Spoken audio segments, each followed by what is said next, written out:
आज का टॉपिक रायबरेली और अमेठी एक बहुत ही सस्पेंस भरी हुई सीटें हो गई है।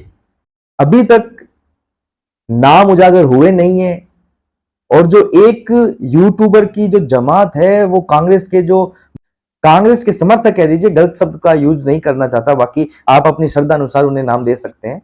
जो कांग्रेस के समर्थक है वो जो यूट्यूबर्स की एक जमात है, बड़े बड़े जो यूट्यूबर्स हैं वो वहां धरना लगा के, धरना नहीं कह सकते, वहां वो बोरिया बिस्तर लेके बैठ गए हैं कि हमारे राहुल गांधी जी आएंगे और रातों रात सब कुछ बदल देंगे। एक हवा ऐसी चलेगी जिससे वो जीत जाएंगे।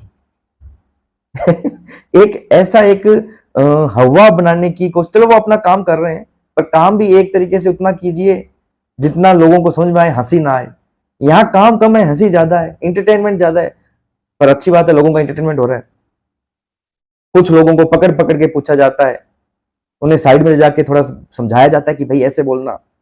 वो लोग बोलते हैं हम बहुत परेशान हो गए हैं। ये जो 5 साल थे बहुत परेशान हुए हैं हम अमेठी में। वो लोग बोल रहे हैं, अमेठी के लोग कुछ ये बोल रहे हैं कि हम परेशान हो गए हैं। स्मृति ईरानी के आने के बाद में बहुत विकास हुआ है। स्मृति ईरानी कॉन्फिडेंट के साथ ये कहती है कि राहुल जी में हिम्मत है तो आके यहाँ चुनाव लड़ें। वो इसलिए कह पाती है, स्मृति ईरानी कहती है कि मैं हर एक गांव में गई हूँ, वहां की सब चीजें पता है मुझे, क्या प्रॉब्लम क्या है हमने सोल्व की है वहां की चीजें। मैंने वहां अपना घर बनाया है और मैं वहां की हर एक समस्या से जुड़ी हुई हूँ, वहां एक हर निवारण से जुड़ी हुई हूँ। राहुल गांधी इतने अटैच में नहीं है। याद कीजिए जब स्मृति ईरानी वहां से हारी थी, वो हार नहीं मानी। हारी जरूर थी पर स्मृति ईरानी ने हार नहीं मानी। स्मृति ईरानी हारने के बाद भी वहां काम करती रही, वहां पे अपना घर बनाया, जनता के बीच में रही और आखिर में जनता ने इन 5 साल पहले 2019 की बात की जाए तो स्मृति ईरानी को जिता दिया, राहुल गांधी को हरा दिया। सोचिए, स्मृति ईरानी जो राहुल गांधी परिवार के सामने खड़ी नहीं हो सकते, मतलब इनकी सोच है, उन्होंने राहुल गांधी को हरा दिया। और कितना मुश्किल रहा होगा उनके लिए।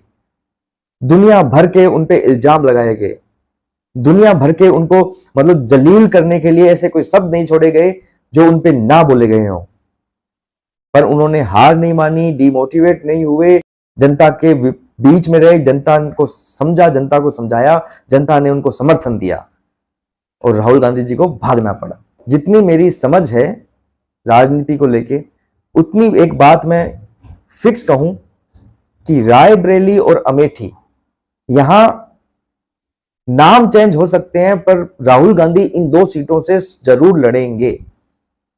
जब तक मैं ये वीडियो अपलोड करूंगा, शायद सुबह हो चुकी होगी, तो मैं ये नहीं कहूंगा कि कल, तो मैं बोलता हूं कि आज 3 मई को, मतलब आज दोपहर 3 बजे तक लास्ट नॉमिनेशन है।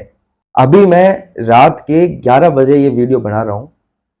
सुनने में तो ये आ रहा है कि राहुल गांधी जी की बैकडोर एक खतरनाक एंट्री होने वाली है, रातों रात वो नॉमिनेशन फिल करने वाले हैं, मतलब एक सरप्राइज एंट्री होगी। अब सच्चाई कितनी है नहीं, ये नहीं पता है, पर हाँ इतना श्योर हूं मैं, राहुल गांधी अमेठी और रायबरेली से जरूर लड़ेंगे। यदि वो नहीं लड़ते हैं तो उनके कैरियर के लिए तो ये घातक है ही, कांग्रेस के लिए भी घातक है। जो कार्यकर्ता है उनके लिए बहुत ज्यादा हानिकारक है ये डोज। अमेठी और रायबरेली कांग्रेस का गढ़ रहा है। अब कुछ लोग बोलते हैं, कुछ लोग तो क्या, ये जो कांग्रेस के समर्थक की जो जमात है, अच्छे शब्दों में बोल रहा हूं, कांग्रेस के समर्थकों की जो ये टोली है यूट्यूबर्स की, और अच्छे शब्दों में बोलता हूं, वो कह रहे हैं बीजेपी ने भी तो अपना उम्मीदवार रायबरेली से नहीं उतारा है।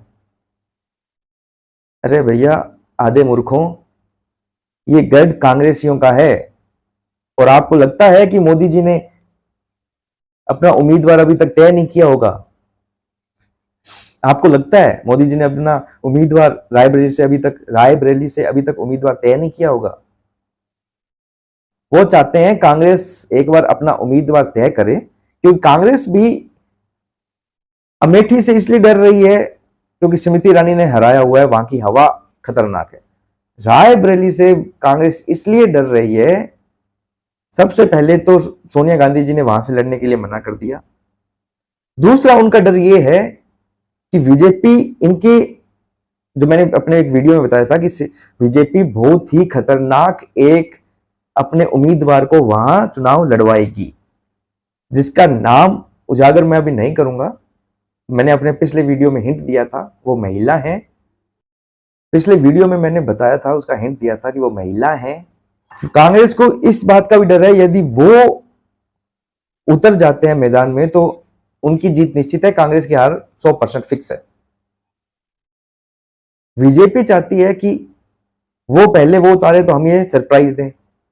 कांग्रेस चाहती है बीजेपी अपना, यदि उस उम्मीदवार को उतार रही है तो हम में से कोई ना लड़े, एक दूसरा पर्सन उतार देंगे। कोई कमजोर कैंडिडेट आ जाता है तो हम लड़ेंगे। मतलब ये, मतलब कहते हैं ना कि चुना भुना हुआ धागा बांधने की कोशिश की जा रही है। रायबरेली अमेठी कांग्रेस की शान हुआ करती थी, विकास के मॉडल पे नहीं कह रहा मैं, शान इसलिए कि वो वहां जीतते आए हैं। आज वही शान उनकी लज्जा पर आ रखी है। डर लग रहा है वहां चुनाव लड़ना दूर, वहां जाने से भी डर लग रहा है। और ये 5 साल तो और दीजिए मोदी जी को, और इन 5 सालों में मोदी जी जो करने वाले हैं, आप जो जो सोच सकते हैं पॉजिटिव भारत के भविष्य के लिए, वो इन 5 सालों में होने जा रहा है। उनकी नींव रखने जा रहे हैं मोदी जी बड़े लेवल पे।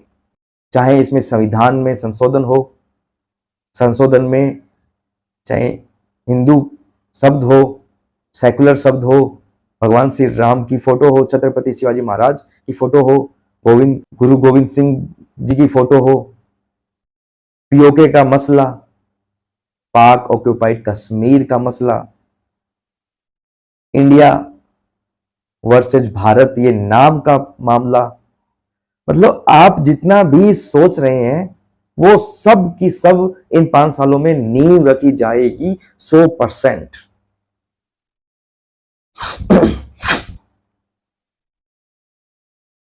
डर बहुत बड़ा है कांग्रेस के लिए अमेठी और रायबरेली का, पर देखना दिलचस्प होगा कि आखिर में क्या शॉट लगाती है कांग्रेस।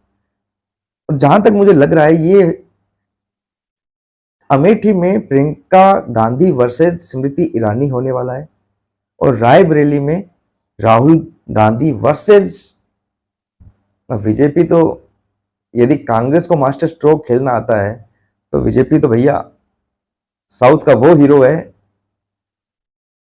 जो 73 साल की उम्र में भी फिल्में सुपरहिट दिए जा रहा है। तो आज का टॉपिक यहीं समाप्त करते हैं, कल मिलेंगे किसी नए टॉपिक के साथ, तब तक के लिए जय श्री राम।